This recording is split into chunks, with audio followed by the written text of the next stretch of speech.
Just a nurse. That's what Dr. Marcus Ashford saw when he glanced across Sacred Heart's ICU at 0547 on a Tuesday morning. A competent floor nurse in navy scrubs, moving between patient rooms with the kind of invisible efficiency that made hospitals run. He didn't see the scars on her forearms when she rolled up her sleeves to start and fall line. He didn't see how her hands moved with surgical precision, each movement economical, no wasted motion, no hesitation. He didn't see the faded unit patch sewn inside her jacket lining that she touched every morning in the locker room like a prayer, or the way she never flinched when the life flight helicopter shook the windows during landing, or how her eyes tracked the monitors the way a fighter pilot reads altitude gauges. He saw exactly what he wanted to see, someone beneath his station. Hannah Clarke arrived at Sacred Heart's ICU at 0530, 30 minutes before shift change, before the chaos and the overflow and the 1,000 small crises that bloomed like infections across 12 beds. The morning air hung thick with Portland rain and antiseptic, that peculiar hospital smell that never quite washed out of your scrubs no matter how many times you cycled them through the machine. The fluorescent lights hummed their mechanical hymn overhead, casting everything in that flat white glow that made daylight irrelevant.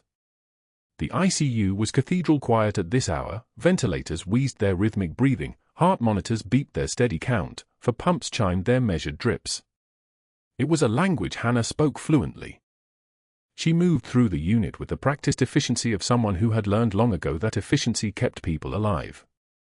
Her dark hair was pulled back so tight it seemed to stretch the skin at her temples.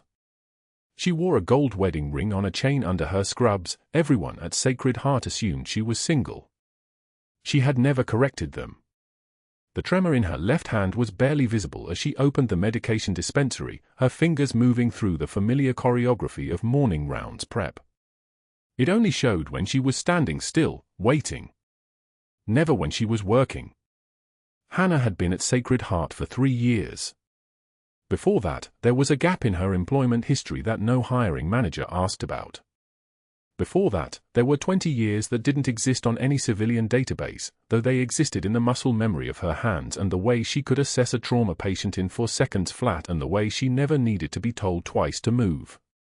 At 0605, Dr. Ashford arrived for morning rounds. His white coat was monogrammed, MAH in script across the left chest, and he wore it like a crown. He moved through the ICU flanked by 2 residents, both pale and nervous, trailing behind him like nervous fish. His laugh was too loud for a hospital floor at any hour, let alone 6 in the morning. He didn't lower his voice here.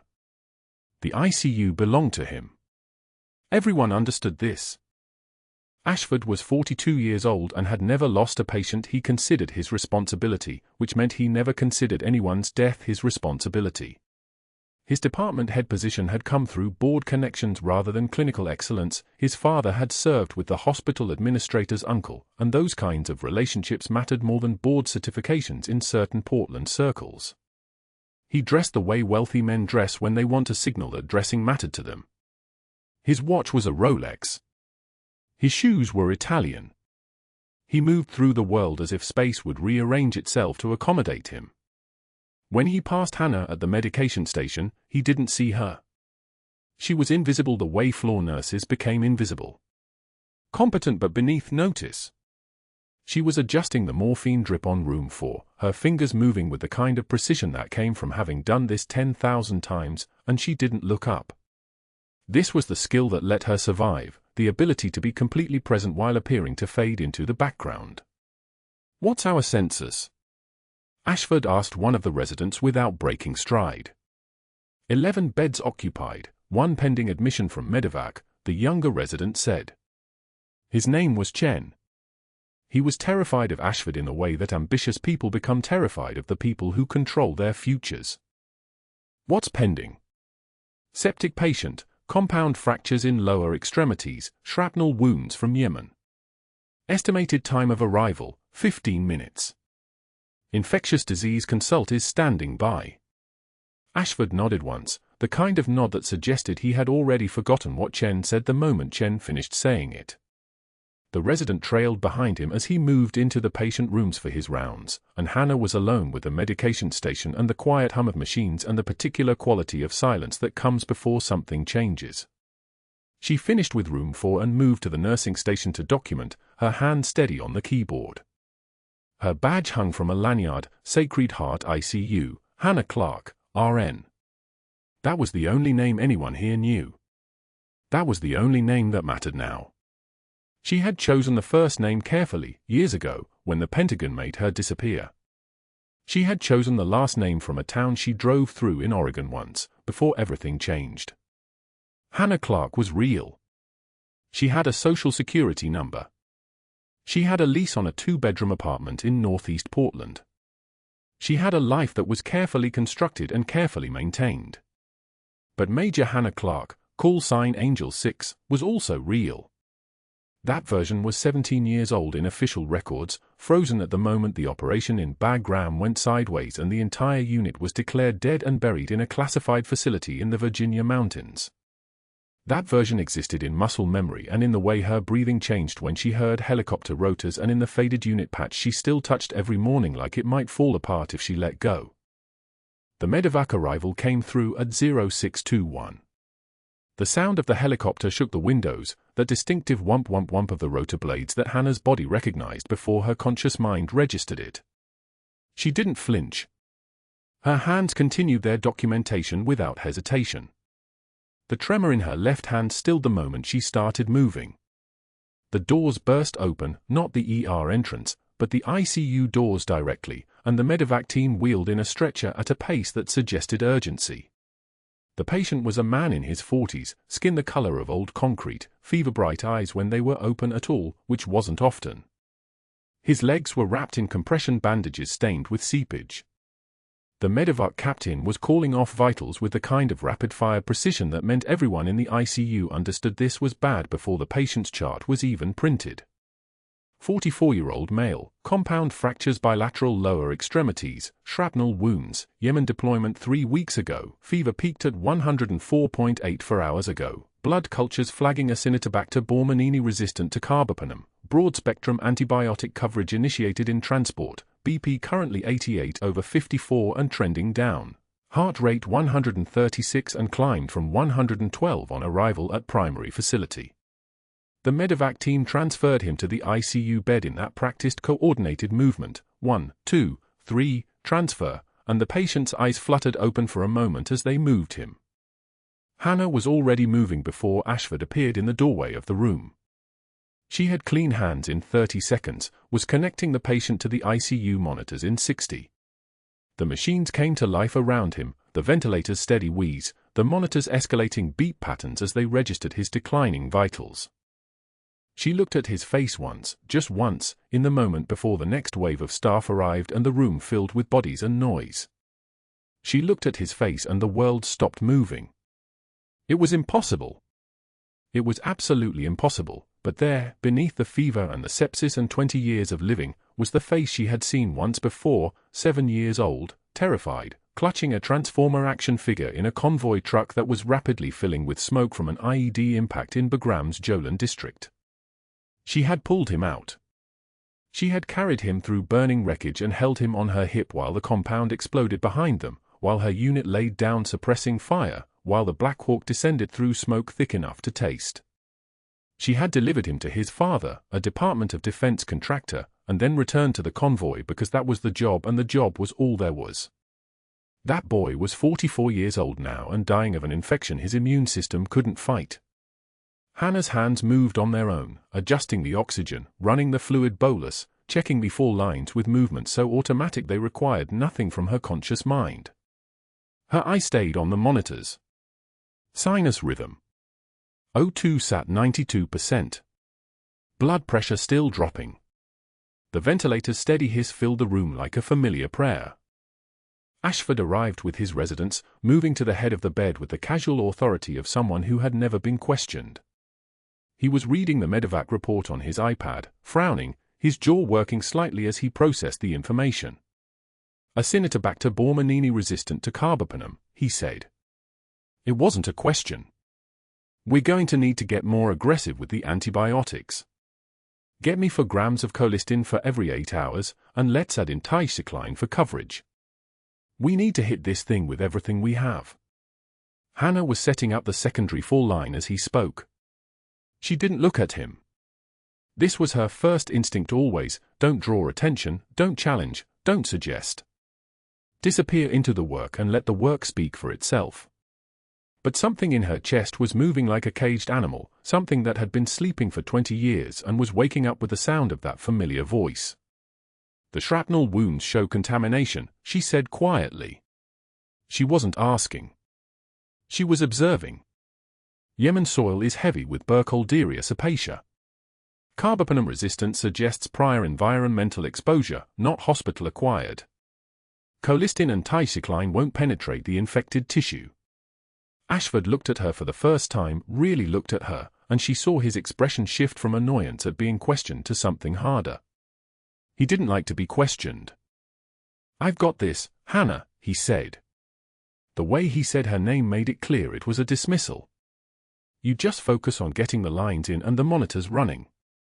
Leave the treatment protocols to the physicians." He turned back to the patient without waiting for a response. Hannah's jaw clenched once, just once, and then she returned to her work. Her hands were steady. They had always been steady. This was what she did. She survived by staying invisible. By accepting dismissal. By trusting that the work would speak for itself even when the work was being ignored. The patient's eyes opened again for just a moment, and they locked on hers. There was a moment of recognition there, something in his face that suggested he saw her and knew, on some level beneath consciousness and fever, that she had been the last person he saw before fire and the last voice he heard before screaming. Then the sedation pulled him back under. The room went dead silent except for the machines. Outside, the Portland rain continued its assault on the ICU windows, hammer-steady, relentless, the way rain fell when there was nowhere else to go. Ashford was already moving to the next patient's room, his residents trailing behind him like planets following the sun's gravity. Hannah remained at the bedside, her hands moving through the familiar motions of patient care, checking tubes, adjusting pumps, running the fluids, stabilizing the unstable. She didn't look at his face again. She couldn't. Not yet. Not while there were too many people watching and too much at stake and 20 years of careful invisibility still holding her in place like chains. But her left hand trembled, just slightly, as she documented his admission vitals in the chart. Hannah's shift had 3 hours left when she reviewed Rothwell's latest cultures. The lab report sat on the screen like an accusation she couldn't unsee. The fever curve didn't match Ashford's protocol. It didn't match anything in his treatment plan. It matched something else entirely, something she'd watched kill soldiers in forward operating bases where the only antibiotics available were what you could carry in a rucksack.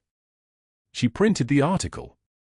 37 pages from the Military Medicine Journal, authored by infectious disease specialists who'd worked Bagram's trauma ward. Acinetobacter baumannii. Multi-drug resistant. The pathogen signature in Rothwell's blood work lined up like a bullet hitting a target. She folded the pages once, tucked them under her arm, and walked toward Rothwell's room. Dr. Ashford stood in the hallway outside, reviewing a chart with the posture of a man who'd never questioned his own certainty. He didn't look up when Hannah approached. She waited the professional distance, 3 feet, respectful, the way a floor nurse approaches a physician in the hierarchy that governed every interaction in this place. "Dr. Ashford." Her voice stayed level. "I wanted to discuss Captain Rothwell's treatment protocol." He turned. His eyes moved from the chart to her face, and something flickered there, not curiosity. Recognition of a challenge. "Yes?" His fever pattern and white count trajectory don't align with MRSA response metrics. She extended the article. This pathogen presents identically in combat zone infections. The culture should be run for baumannii-resistant strains. It changes the antibiotic selection entirely. Ashford didn't take the pages. He set his chart down with deliberate precision on the medication cart and turned to face her fully. His voice, when it came, was smooth as steel drawn across marble. Not loud. Controlled. Which made it worse. "Nurse Clarke." He smiled. "Did you complete a fellowship in infectious disease during your nursing degree?" "No." "How about during your bedside care?" He paused, letting the word settle. Two residents stood 10 feet away, suddenly very focused on their own charts. A PA stopped moving. Then perhaps we should let the actual physician manage the treatment decisions. Hannah's jaw tightened. Just slightly. She said nothing. Kept her breathing steady. Come with me. Not a request. He was already moving toward Rothwell's room, and she followed because the alternative was insubordination on a larger stage. The room smelled like antiseptic and fear. Rothwell lay against the elevated bed, his color gone the shade of old parchment, his breathing synchronized with the ventilator's mechanical hiss. His parents sat in the corner chairs, his mother's hands twisted together, his father's face carved from something harder than flesh. They looked up when Ashford entered. Mr. and Mrs. Rothwell. Ashford's entire demeanor shifted. Warmth flooded his features like he'd flipped a switch. I want to reassure you that your son is receiving the absolute best care this hospital can provide. Our protocols for sepsis management are evidence-based and aggressive. He gestured vaguely toward Hannah. Occasionally, well-meaning staff members become emotionally invested in particular patients and offer opinions that fall outside their scope of practice. I apologize for any confusion this may have caused. He said it like she wasn't standing there. Like she was a malfunctioning piece of equipment he was apologizing for. Hannah's left hand began to tremble. She pressed it against her thigh, hard enough that her fingernails bit into the fabric of her scrubs. One measured breath. She'd learned this in places where trembling meant death, learned to breathe through the spike of adrenaline, through the rage, through the certainty that she could save a life if people would just listen. She looked at Rothwell's mother. Then at Rothwell himself, whose eyes were closed, whose chest rose and fell with the ventilator's rhythm, whose blood was becoming toxic with the wrong treatment. Captain Rothwell's fever curve matches Bormanini, not MRSA, she said quietly. Her voice didn't shake. Every hour on the wrong antibiotic decreases survival probability. I'm asking you to run the cultures. You're dismissed from this patient's care, Ashford said. Not angry. Professional. Which was the blade that cut deepest? Effective immediately. I'll reassign you to post-op recovery. Hannah nodded once. She set the article on the bedside table where nobody would read it and left the room. Her hand stayed steady until she reached the supply closet, where she locked the door and sat on an overturned crate for 4 minutes, counting her breaths, feeling the unit patch through her jacket lining like a talisman that wasn't enough. The next morning, she entered the break room at 6:24 a.m. For nurses sat at the table with coffee and overnight shift exhaustion. The moment Hannah stepped through the door, the first nurse stood. Then the second. They gathered their lunches from the refrigerator without speaking, without looking at her, and left through the exit that led to the main corridor. Only silence remained, the kind that lived in the spaces between people who decided you weren't worth the risk of association. Hannah made her coffee. It tasted like metal. She ate her sandwich alone, hand steady on the bread, her left hand tremoring slightly as she raised it to her mouth. Muscle memory. The body remembering what the mind refused to acknowledge. She had survived worse than isolation. She had survived deserts and gunfire and decisions that left people bleeding out under stars you could see for 1,000 miles. She could survive a break room. But watching Rothwell die because Ashford was too arrogant to listen, that was a different kind of survival. That required something she wasn't sure she still had. 72 hours. That's how long Ashford gave Rothwell while Hannah worked post-op recovery and checked Rothwell's chart every time she passed the ICU, though her access had been restricted. She could see the fever spikes, 104.2, 104.8, 105.1. She could see the white count collapsing like a building coming down. She could see it happening the way you watch someone walk toward a cliff in darkness, and she was too far away to reach him. His Ranger teammates maintained their vigil in the waiting room. She recognized the insignia on their civilian clothes, the faded unit patches, the way they held themselves like people trained to break things. One of them, a staff sergeant with a scar that pulled his left eye slightly tight, looked at Hannah every time she passed. Never spoke. just nodded, small and tight, like he understood something she couldn't name. On the afternoon of day 3, Ashford made phone calls from his office. Hannah heard fragments when she passed, his voice low and measured, speaking to people whose names he didn't say out loud. Boundary issues. Emotional instability. Liability concern. Each phrase constructed with professional precision, the words of someone building a case the way lawyers built cases, brick by brick, until the structure couldn't be questioned. By evening, Hannah was reassigned away from Rothwell's wing. The charge nurse wouldn't meet her eyes when she asked why. Dr. Ashford's orders. You're not assigned to that patient. The computer access disappeared next. She tried to pull Rothwell's chart and got a lockout screen. Essential charts only. Her permissions had been reduced to the bare minimum, a digital cage. She sat in her car in the employee parking lot at 11:34 p.m., hands on the steering wheel, watching the ICU lights burn on the 4th floor. Rothwell's room was at the end of the east wing. She could see the glow from where she sat today.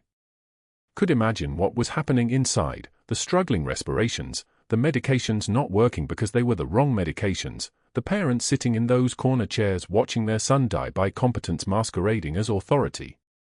Her right hand reached for the ignition. Her left hand moved to the unit patch inside her jacket lining. The fabric was worn soft from 20 years of carrying it, faded to the color of old blood. She rubbed it once, the way she used to rub it before moving into hot zones, before breaching doors, before the moment when everything either worked or it didn't.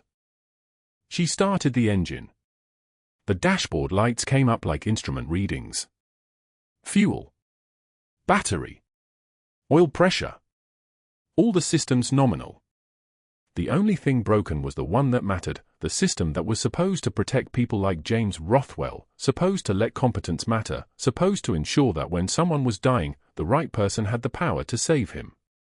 She drove home through rain that hammered the windshield like applause no one had earned yet. The shift change started at 7:41 a.m. 12 nursing staff gathered on the unit, the usual rhythm of handoff meetings. Ashford stood by the unit board, the same board where every nurse on Sacred Heart's ICU read their schedule, their assignments, their evaluations. He held a paper in his hand with the practiced confidence of someone who'd wielded authority so long he'd forgotten to fear its consequences. Before we begin shift assignments, he said, I need to address a personnel matter. Hannah stood at the edge of the group. She'd come early, as she always did, to review overnight notes on her post-op patients. She watched Ashford tape the write-up to the board with a single piece of tape placed with geometric precision. Nurse Hannah Clarke has been placed on a formal performance improvement plan, effective immediately, he read. His voice was the voice of fairness itself, regretful, measured, the voice of someone forced to do difficult things for the greater good. The charges are insubordination, practicing beyond scope, undermining physician authority, and patient boundary violations. He read them aloud. Every single word. The entire room became a museum of silence. Hannah breathed. 1 count. The air in the ICU tasted like the air in Bagram, thin and electric, the kind of air that came just before something changed. She felt her shoulders settle. Felt her spine straighten. The trembling in her left hand stopped. Ashford finished reading and looked up, making eye contact with each nurse as if teaching them a lesson about consequences. When his eyes met Hannah's, he smiled. Not cruel. Satisfied. The smile of someone who'd taken the power to speak and weaponized it, and was certain of victory. Hannah took one measured breath. Let a single tear escape, not from fear, not from shame, but from the accumulated weight of 20 years of silence, 20 years of pretending to be smaller than she was. She wiped it away without breaking eye contact. Captain Rothwell is dying, she said. Her voice didn't shake. It didn't plead. It stated fact the way a soldier states coordinates. Because you're treating the wrong pathogen, and every hour you're wrong, his chances decrease. When he's gone, his blood will be on your hands, not mine. The room went absolutely still. The ventilators outside hummed their mechanical rhythm. The monitors beeped, their relentless count of heartbeats measured in time rather than meaning. Ashford's smile froze. For a moment, just a moment, something like uncertainty flickered behind his eyes. Then it was gone, replaced by something colder. "Document that outburst in her personnel file," he said to the charge nurse. He taped the write-up more firmly and turned away. But that wasn't the worst part. 2 hours later, at 9:14 a.m., Rothwell's heart rate began to climb. Rothwell's fever climbed like a predator ascending the food chain. By hour 72, the thermometer read 104.8 degrees, and his white blood cell count had plummeted from 14,000 to 3,200 in 36 hours, a crash that should have triggered an immediate protocol review. Hannah noted it all from the periphery, charting vitals for her other patients while her attention remained anchored to room for 12, where Dr. Ashford continued his aggressive antibiotic regimen like a man conducting an orchestra no one could hear anymore. The wrong notes kept playing. The audience kept dying. She knew the smell of sepsis, the particular sweetness in the air that preceded organ failure, a scent like overripe fruit left too long in the sun. It hung in 412 now, mixing with the antiseptic they sprayed to mask it. The monitors beat their steady rhythm, a lie that everything was being managed, everything was under control.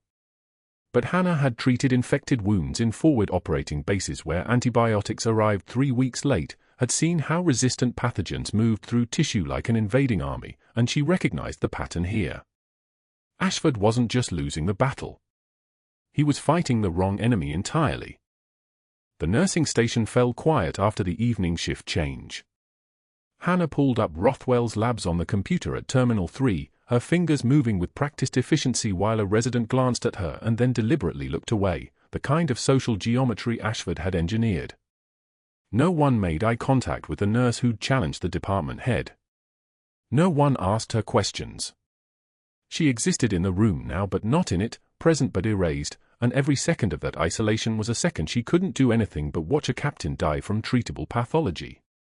At 11:33 p.m., she documented a new clinical observation. Rothwell's respiratory rate had climbed to 28 breaths per minute. His left lung wasn't expanding fully with each ventilation, shallow, labored, the kind of subtle asymmetry that meant fluid was accumulating in the pleural space. Not a heart problem. A lung problem. Not cardiac sepsis. Pulmonary compromise from misidentified infection. The pathogen Ashford had named, the bacteria he'd chosen, was the wrong diagnosis, which meant every antibiotic hitting Rothwell's bloodstream was a bullet fired in the dark while his body fought the actual infection alone. She documented it anyway. In the chart. In the record. Where it would exist as evidence if anyone ever bothered to look, if anyone ever cared that a nurse had noted something a doctor had missed. But Ashford's write-up sat on the break room bulletin board like a scarlet letter, and everyone on this unit had read it aloud during shift change. Insubordination. Practicing beyond scope. A floor nurse with delusions about protocol. Why would anyone trust what she had to say now? The ICU settled into the peculiar quiet of night shift, the kind of silence that only exists in hospitals, where machines whisper their data continuously but human voices disappear. Hannah moved through the corridors in her assigned zone, rooms for 08, 409, 410. Not 412. Not Rothwell. She could see his doorway when she passed, could see the glow of monitors through the window, could see the shape of his mother sleeping in the visitor's chair, her head tilted at an angle that would make her neck scream by morning. At 1:54 a.m., his alarm activated. The monitor screamed its high-pitched warning, a sound like a bird dying in the walls. Hannah heard it from room for 08, where she was adjusting a post-surgical patient's pain medication. Her body moved before her mind caught up, muscle memory from 2 decades of combat trauma responding to medical crisis. She stood. She turned. She moved toward the sound. Security materialized in the hallway. Dr. Ashford says you're not authorized for room for 12. The guard was young, maybe 25, with the careful politeness of someone following instructions he didn't fully understand. I'm sorry, but you need to stay in your assigned. Hannah was already moving past him. Not pushing. Not aggressive. Just moving with the quiet certainty of someone who understood that permission was a luxury she no longer possessed and hesitation was a choice she'd already made.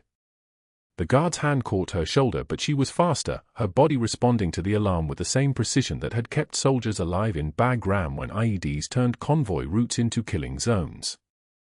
She reached room for 12 just as Ashford began chest compressions. Through the window, she could see Rothwell's body jerking under the doctor's palms, his monitor flatlined to a thin green line, his mother screaming something unintelligible. The crash cart stood beside the bed, equipment arrayed like instruments of surrender. The nursing staff moved around Ashford in a choreography of code blue, one nurse managing the airway, another pushing medications, a resident with a clipboard documenting time and interventions. They'd called it the cavalry. The last stand. And it was all for nothing because Ashford's hands were compressing a chest that had been killed by diagnosis, not disease. Hannah could see what they couldn't see, or wouldn't let themselves see. Rothwell's right lung wasn't expanding with each artificial breath. The asymmetry was profound now, visible even through the window. The left side rose. The right side lay flat. Tension pneumothorax. Air trapped in the pleural space, compressing the heart, collapsing the lung.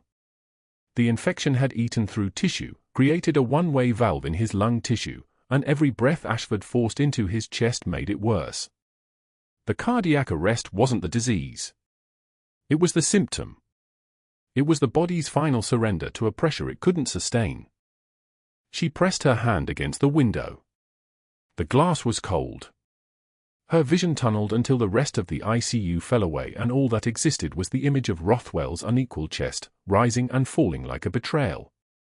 Ashford's voice came through the door, clinical, measured, the voice of a man performing competence. Continue compressions. 1 milligram epi-4. Charge to 200 joules. The defibrillator paddles touched Rothwell's chest. His body convulsed. The monitor remained flat. Hannah counted. She'd learned to count in trauma, to mark time by compressions and medication intervals, to understand that every second was data, every heartbeat was a story. Ashford continued for 90 seconds exactly. Then he stepped back. His hands dropped. He looked at the clock on the wall, the same clock Hannah had watched for the past 8 hours, the same clock that had been ticking while Rothwell's infection metastasized, while his lungs filled with fluid, while his diagnosis remained wrong. Time of death, 0217 hours, Ashford said quietly. The room didn't stop. The machines kept running for a moment, protocol, reflex, the institutional momentum of death. Then someone silenced the monitor. The sudden absence of beeping felt like a physical force, like the air being sucked from the room. Mrs. Rothwell's scream cut through it, high and raw, a sound that would never leave Hannah's memory. The guard's hand was on Hannah's shoulder again. We need to step back now. Dr. Ashford's orders. She didn't move. Nurse. You need to. Hannah turned and looked at him, really looked at him, with the full weight of her attention, with eyes that had seen worse than this hospital could offer. The guard saw something in her face that made him step back instinctively, his grip loosening. She didn't pull away. She simply waited for his hand to fall, then walked back down the hallway toward room 408, where her patient's post-operative morphine drip was running on schedule, where vital signs remained stable, where she could document another night's worth of care for a body that would continue to function. But that wasn't the worst part. The worst part was knowing exactly why Rothwell had died, knowing exactly which pathogen Ashford had missed, knowing exactly what procedure would have saved him, and being powerless to do anything but carry that knowledge like a scar that would never fully heal. The flatline alarm had stopped 3 minutes ago.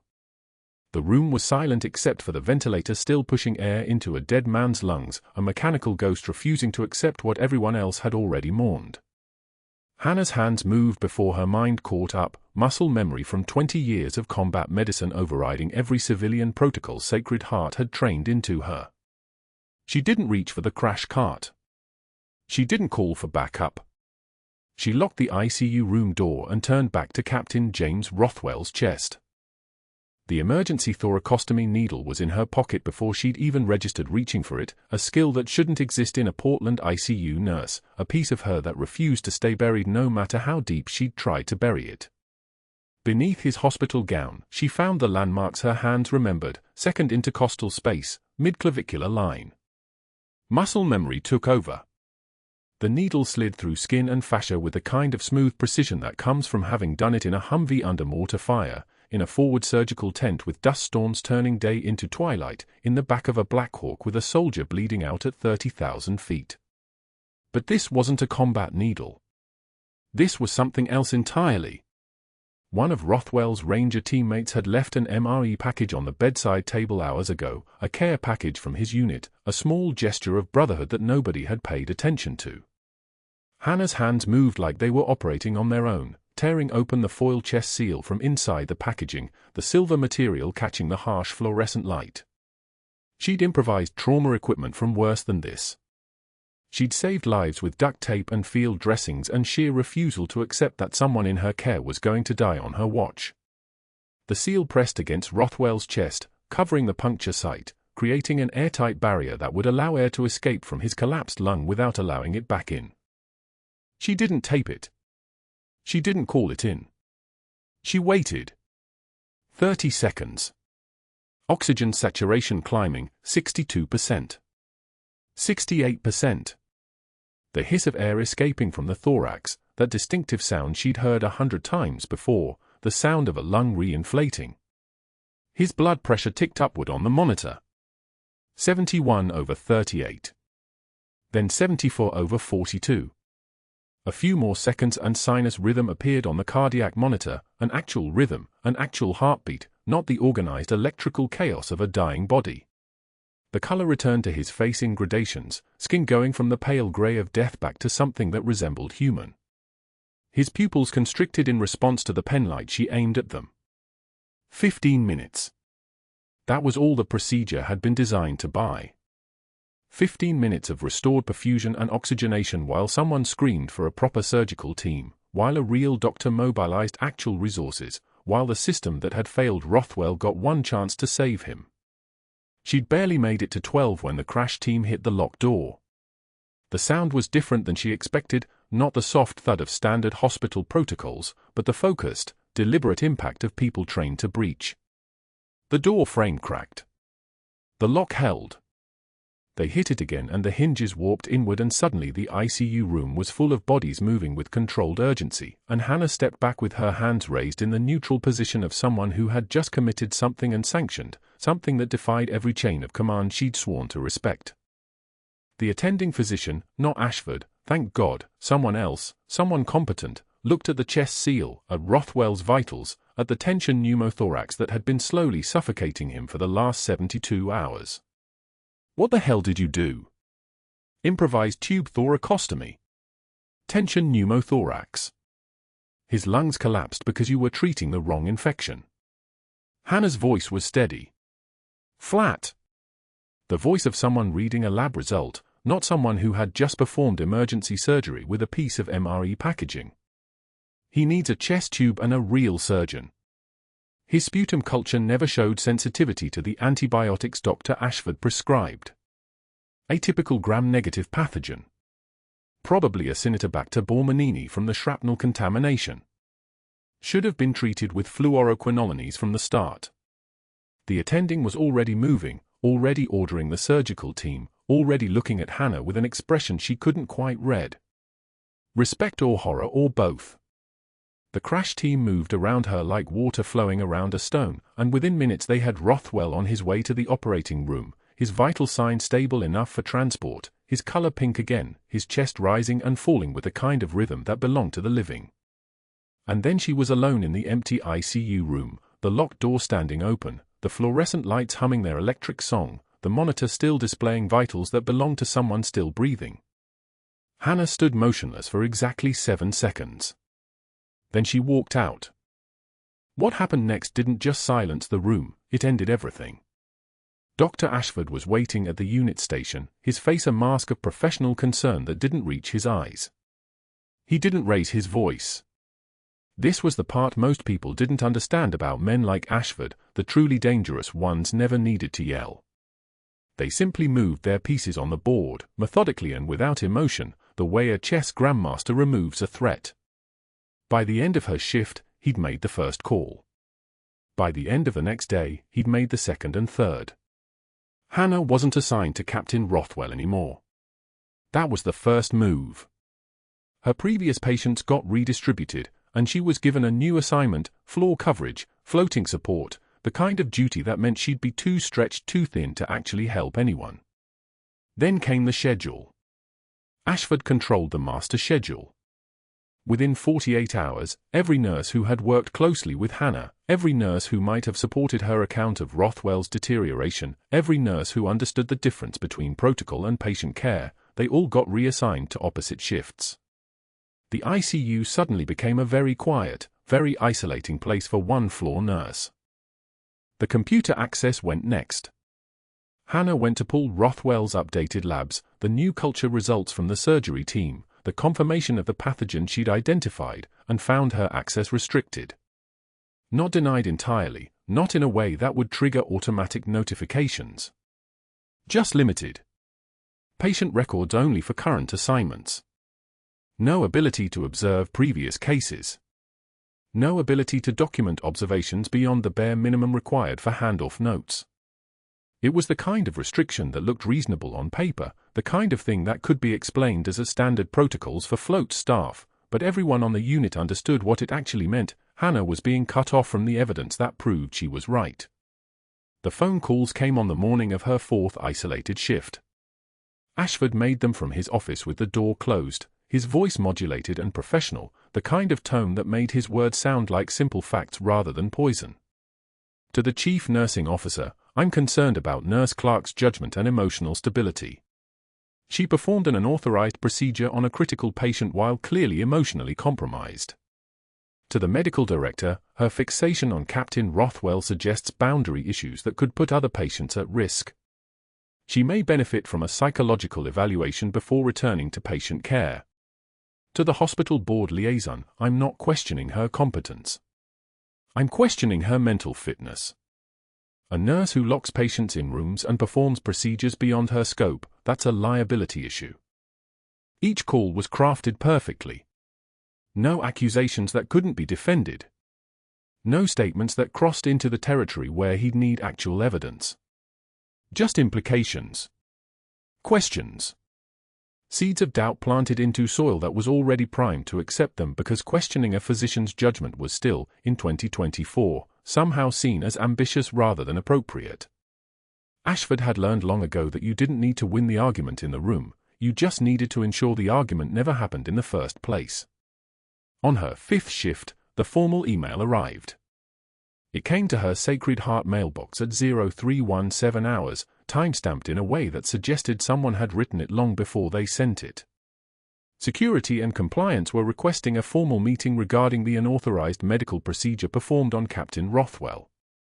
The email noted that this matter would be elevated to the State Board of Nursing. The email contained 4 separate policy violations. The email was CC'd to every administrator in the building. Hannah printed it. Read it 3 times standing at the unit printer. Then she walked to the locker room and changed out of her scrubs. The security guard was waiting for her when she finished. Young guy, couldn't have been more than 25, wearing the awkward expression of someone who had been given an uncomfortable task. "I'm just supposed to walk you through the unit," he said, not quite meeting her eyes. "To your car." They walked together through the ICU. Past the break room where the nurses who had been her colleagues for 3 years sat in a careful silence that felt like its own kind of accusation. Past the unit board where her write-up still hung, the typed allegations of insubordination and practicing beyond scope now joined by the email printout from security. Past the supply station she had restocked. Past the medication cart she had organized. 3 years of showing up for people, of working double shifts when staffing was short, of staying late to finish charting, of being the nurse that other nurses called when they needed someone calm in a crisis, it all compressed into a single moment of walking past people who suddenly didn't know her at all. The parking garage was the kind of place that existed in the gaps of people's attention, fluorescent lights casting everything in the color of ash, concrete pillars marked with faded numbers, the smell of oil and brake fluid, and the particular staleness that comes from air that has never touched the sun. Hannah's car was in the same spot she'd parked it in at 1,400 hours that afternoon. The security guard waited until she was inside, his footsteps echoing back toward the hospital entrance, the sound of the door closing behind him like a vault locking. She sat in the driver's seat without turning on the engine. The keys were in her lap. The steering wheel was cold under her hands. The radio was set to a jazz station she'd loved when she was someone else, someone who lived in a different body with a different name in a different country where people still remembered her as Major instead of Nurse. 2 hours. That's how long she sat there. 02:45 to 04:45, the hour when night stops being night and hasn't yet become morning, the dead hours when the world feels like it exists in suspended animation. Her head pressed against the steering wheel. Her breathing steady and controlled, the kind of breathing that gets trained out of you in military school, never letting the body respond to the emotions the mind is suppressing. Her hands gripping the wheel hard enough that her knuckles went white, then pale, then took on the translucent look of someone who was pressing the feeling down so deep that her body had to do something with it or break. She had saved that little boy once. She could still see him the way he looked that morning outside Bagram, his clothes covered in ash from the burning convoy, his eyes wide with the particular terror that only a 7-year-old can feel when he thinks he's about to die. She'd pulled him out with rounds impacting the frame around her, her own hand shaking with something that wasn't fear, it was the adrenaline of someone who refuses to accept that failure is an option. She'd promised him he'd be okay. She'd meant it. And now she'd watched him die twice. Once when the monitor flatlined and Ashford called time. Once when they dragged her away and she couldn't finish, couldn't complete the procedure that would have saved him, couldn't be the person he needed because the uniform she'd taken off 20 years ago wasn't allowed to exist in this building. At 0500, her phone buzzed. HR email, suspended pending investigation into unauthorized medical procedure and patient endangerment. Do not return to hospital property. At 0600, another email arrived from Ashford's office, cease it to the board, incident report, Nurse Clarke violated direct orders, performed procedures beyond scope, demonstrated dangerous fixation on patient Captain Rothwell. Psychological evaluation recommended prior to any consideration of reinstatement. Hannah read the words twice. Then she opened her glove compartment and pulled out something she'd kept for 20 years and promised herself she'd never use. A business card, the kind they don't issue through official channels. No name printed on it.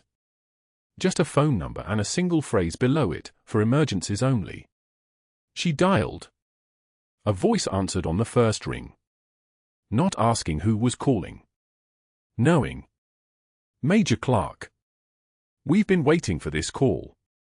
The call came at 5:11 a.m. from a classified Pentagon number Hannah had carried for 20 years, sealed in a plastic case against her skin.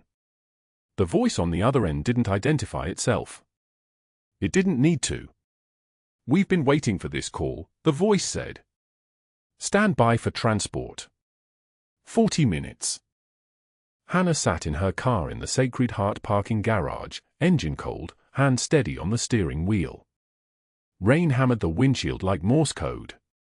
She pulled out her phone and made 3 more calls, her attorney, a lawyer specializing in hospital labor disputes, and a federal filing service that didn't ask questions. By the time the black Suburban pulled into the garage with military plates, the lawsuit against Sacred Heart had been filed in Multnomah County District Court. Wrongful termination. Harassment. Retaliation. Breach of duty of care. The papers alleged that Dr. Marcus Ashford had deliberately mismanaged Captain Rothwell's treatment, ignored clinical interventions, and retaliated against the nurse who challenged his protocol. The filing also included something else, a formal request for the hospital's personnel records on Hannah Clarke, specifically her background clearance documentation. Hospital Legal got the notification at 8:15 a.m. They called the board administrator. The board administrator called HR. HR pulled Hannah's file and found something that made 3 people go pale, a classified security clearance notation in her permanent record that shouldn't exist for any civilian nurse. The notation was dated 1997. The clearance level was listed as Top Secret SCI. There was a name next to it, not Hannah Clarke. Major Hannah Clarke. And a unit designation that had been heavily redacted in the file, leaving only fragmentary markings that implied Department of Defense. By 9:19 a.m., Sacred Heart's legal team had contacted the FBI. By 10 a.m., the hospital conference room was filling with people whose presence didn't make sense. Hannah's attorney arrived first, a woman named Patricia Holloway with the kind of composure that came from winning cases against institutions. Two men in dark suits with no identification followed. FBI agents with federal credentials entered last, establishing positions near the doors as if containing something dangerous. Hospital legal counsel sat at the mahogany table, pale and silent. The elevator doors opened at 11:19 a.m. and Captain James Rothwell walked out flanked by his parents, still moving carefully but moving, his breathing steady, his eyes clear. His father pushed a small wheelchair. Rothwell waved it away. "I can walk," he said.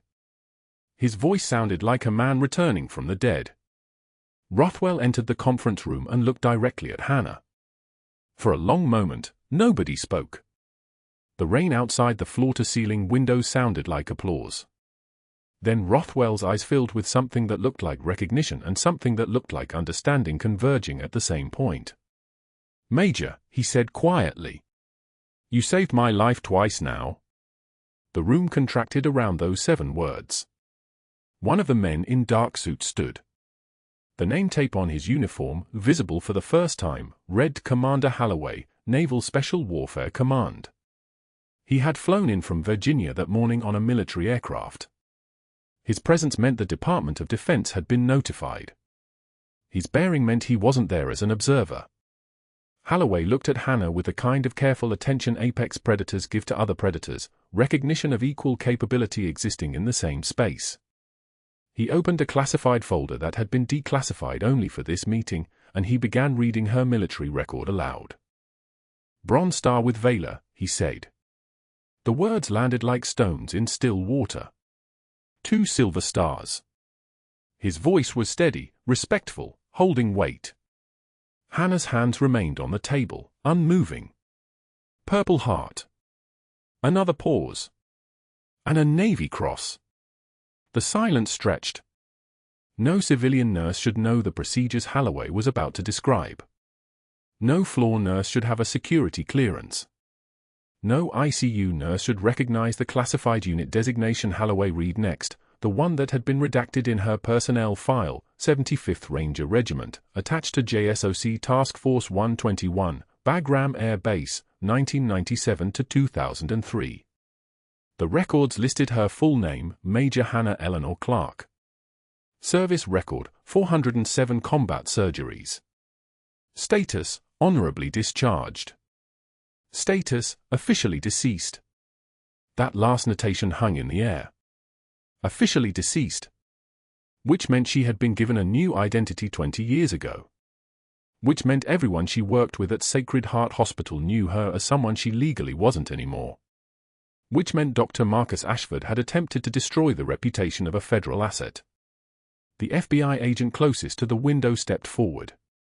"We've completed our investigation into Dr. Ashford's personnel records," she said. Her voice was the kind of calm that preceded catastrophe. "Our cyber forensics team discovered that Dr. Ashford accessed Hannah Clarke's personnel file on 3 separate occasions over 72 hours and attempted to alter the background clearance notation, replacing Top Secret SCI with none on record. The alteration failed because the notation was linked to federal databases. This constitutes attempted falsification of federal personnel records, a federal offense." She opened another folder. "We also found evidence of Dr. Ashford's pattern with prior employment disputes. 3 other cases where Ashford manipulated or destroyed evidence of his medical errors, blaming nursing staff and using his board connections to prevent investigations. In one case, a patient death was attributed to nursing failure to monitor. The actual cause was medication error on Dr. Ashford's part. The board members he'd cultivated through hospital fundraising protected him. This ends today. The sound of the conference room door opening came at 12:34 p.m., heavy, decisive, followed by the specific crackle of radio dispatch that meant law enforcement. 2 FBI agents and 2 federal marshals entered ICU administrative without announcing themselves. They walked directly to Dr. Marcus Ashford's office. He was reviewing the morning's surgical schedule, his hand steady, his office everything a successful department head should be, framed certificates from medical societies, photographs with hospital administrators, a golf trophy inscribed with his name. He didn't see them coming until they were in his doorway. Dr. Marcus Ashford, the first agent said, badge extended. You're under arrest for tampering with federal personnel records, attempting to obstruct a federal investigation, healthcare fraud, and falsifying medical records in connection with patient treatment outcomes.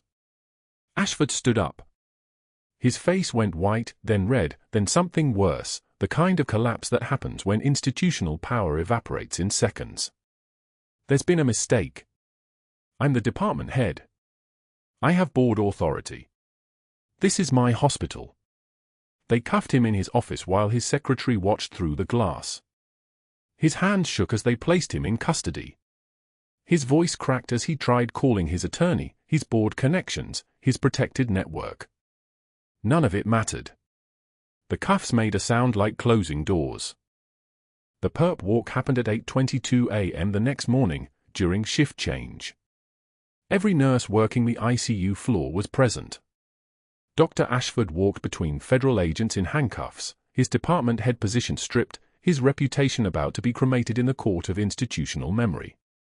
They passed the unit board where he had posted Hannah's write-up 3 days prior, the same board where he had read her charges aloud while her colleagues watched in silence.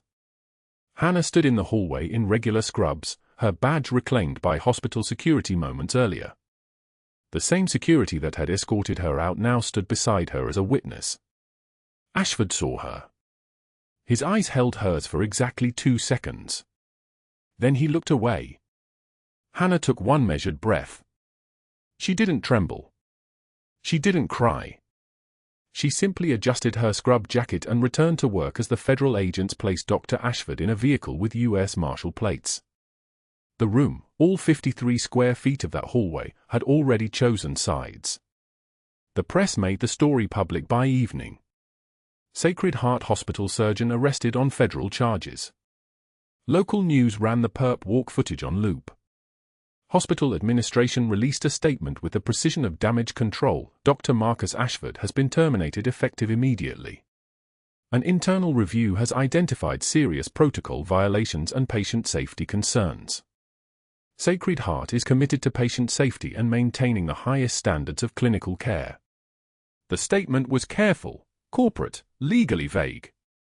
It didn't mention that the hospital's own negligence had nearly killed a patient.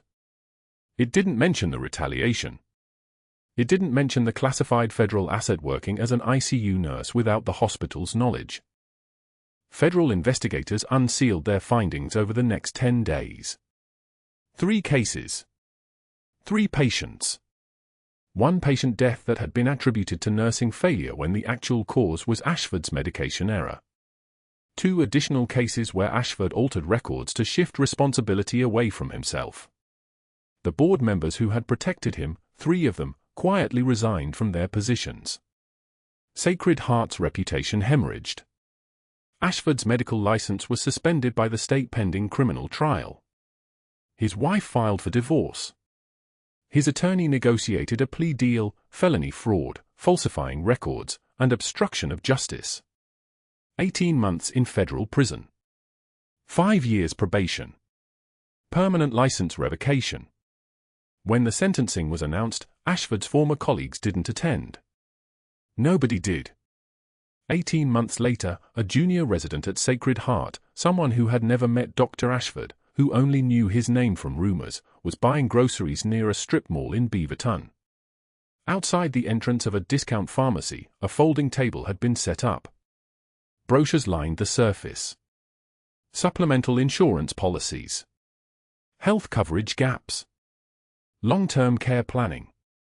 A man in a cheap polo shirt with a company logo was arranging the materials with trembling hands. The resident recognized him from news footage. Dr. Ashford. No longer a doctor.